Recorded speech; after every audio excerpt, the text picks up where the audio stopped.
Elise, come down. The turon's done cooking. Hey, wake up! Lola's calling us. The turon's ready.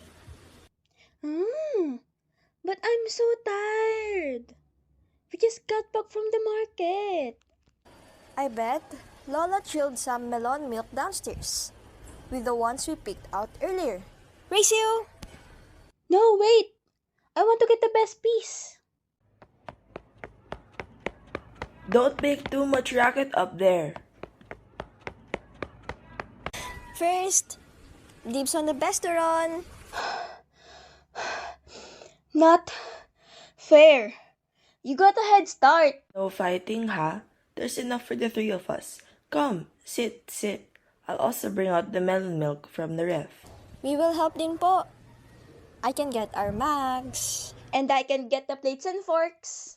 Ay, thank you, Apos.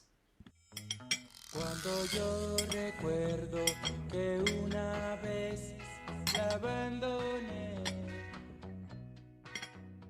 yo me pongo a...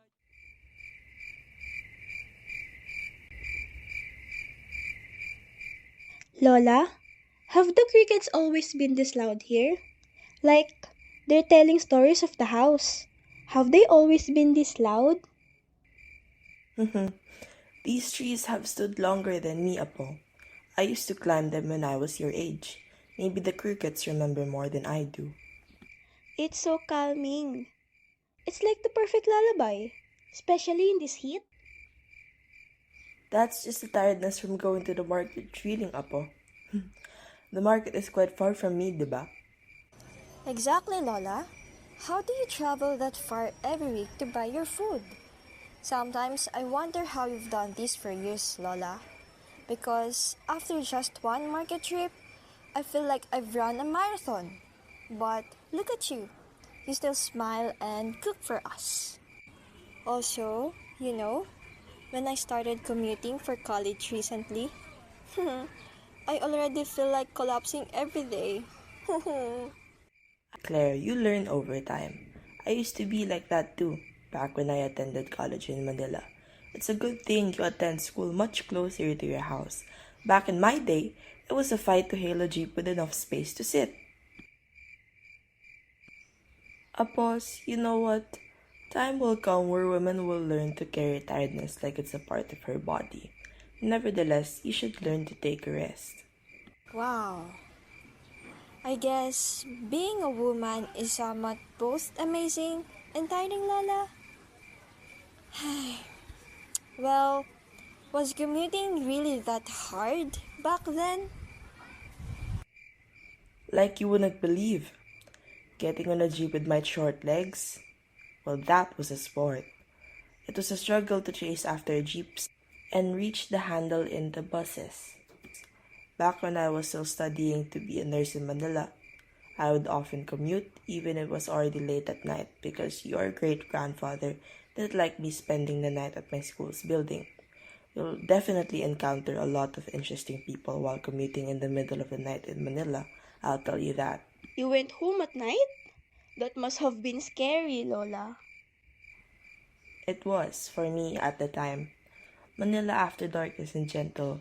There were drunk men, sometimes even kids carrying a bag that weren't books, let's just say. Ooh, that really happened? It did, but you learn to mind your own. Never look too long.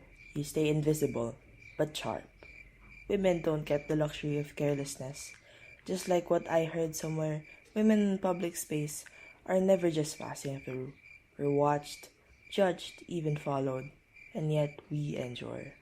There are really people like that when you're in college, Lola? Whoa, it's so hard to imagine that. You need to remember that everybody's lives are different from each other, Claire. You never know the lives being lived by the people you meet in your daily commute. I was definitely careful to mind my own business on those late nights when I was commuting. You do well not to stare at anybody too long during those hours. Lola, that's so terrifying, huh? Why couldn't your grandfather just pick you up from school? It would be a lot safer than commuting late at night. Elise, I couldn't ask your great-grandfather to stay up for me and wait at my campus every time I needed to stay behind after classes ended. Also, because he wanted me to be strong. As I observed, women always carry more than just bags when they walk home late night. We carry what the city teaches us, quietly. Just ask your Ate Claire. Ate? I've learned to be more grateful when Mama and Papa have the time to drop me off and fetch me. That's for sure. Well, I'm starting to get that though.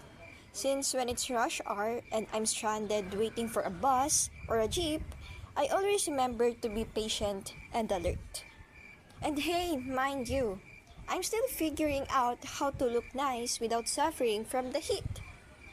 It's hard trying to be cute and survive a commute. See, Elise, it might be scary at the beginning, especially when you start commuting alone, but there's a charm to it. Also, it's a craft, that kind of surviving. If you say so, Lola.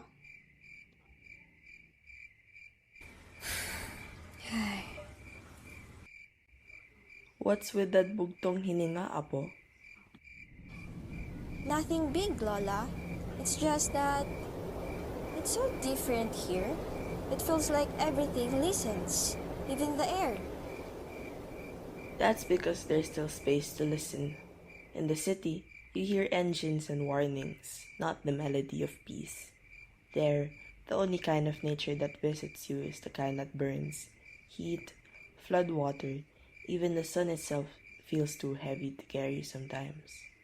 So you had to find beauty somewhere else? No, you have to create it. And how you tied your hair before boarding a jeep, and how you held your bag close, in silence, in shortcuts, in the small choices that kept you whole. But how do you know which small things are worth remembering? You don't, you just notice. That's where stories begin, and how the sugar on the turon cracks, in the way fruit glows in late night, the soft weight of silence after someone stops talking. Even chores? Even commuting? Especially those. I believe stories live where people survive with dignity, even if they're tired, even if they laugh while carrying too much. Those moments are sacred because they're real. So, when you tell us these things, you're telling us more than memories? I'm telling you where my bones have been and what they've carried. The way a woman walks through the world, that's already a story, Apo. Our strength isn't always in speaking. Sometimes it's in what we remember without being asked. Even if no one sees us?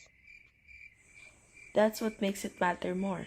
Sometimes the most powerful stories are the ones we carry quietly, like a hum beneath our ribs. If you say so, Lola. Wow, I didn't expect everything will be so wholesome. I love my stay here and eat more turon. Go on, take some more turon. Don't be shy. You both know I made them especially for you two. It would be a waste if you girls didn't eat more. Eh, you don't have to say that twice, la. The bananas you chose are really sweet, so this batch of turon is extra good. And hey, the sugar is so crunchy. It's like it's crystallized this afternoon light. Maybe that's why Lola always cooks when the sun's just right, so the caramel clings better. And did you buy this from the market too, Lola? Because I don't remember us picking up some bundles earlier morning. Don't be silly, Apo. Why would I buy the expensive ones in a market geared towards tourists when we have banana trees behind the house? Really? But how do you get them down? I asked your Kuya Lorenzo and his friends to climb up in exchange for bananas for their families. I would grow more fruits at the back, but the crickets always ate my attempts at growing melons, so I stopped. I just know they lived here longer than we. What's one fruit compared to their music? Lola, Aren't crickets considered pests? Why not do something about them if they're getting excessive and they're bothering your planting? But Claire, these crickets have long since lived in these trees, even before my family had this house built back then. It's possible that the same families of crickets have spent generations living in these trees. What is taking time out of my week to go to the market and buy fruits, compared to the loss of their song in the afternoon and night? Their music reminds me that we're not the only one with stories. You're right, Lola. Sorry, I didn't think of it that way. Yes, and perhaps one day you'll remember these afternoons, not just for the turon, but for the singing trees. I'm really glad the crickets are here. I can only hear them early in the morning when we're back home, but I really like listening to them, so I'm happy that there's a lot of them here beside your house, Lola. I'm very happy to hear that as well, Elise. But Lola, you really think these crickets remember? I do, and I think they'll remember you too, if you learn to walk through the world gently and carry your stories with care. Like you do, Lola? One day, when the city is loud and the world forgets to be kind, you'll remember this. The sound of the trees singing, the sweetness of a fruit you didn't buy, and the way a woman can live a quiet life and still leave thunder in her footsteps.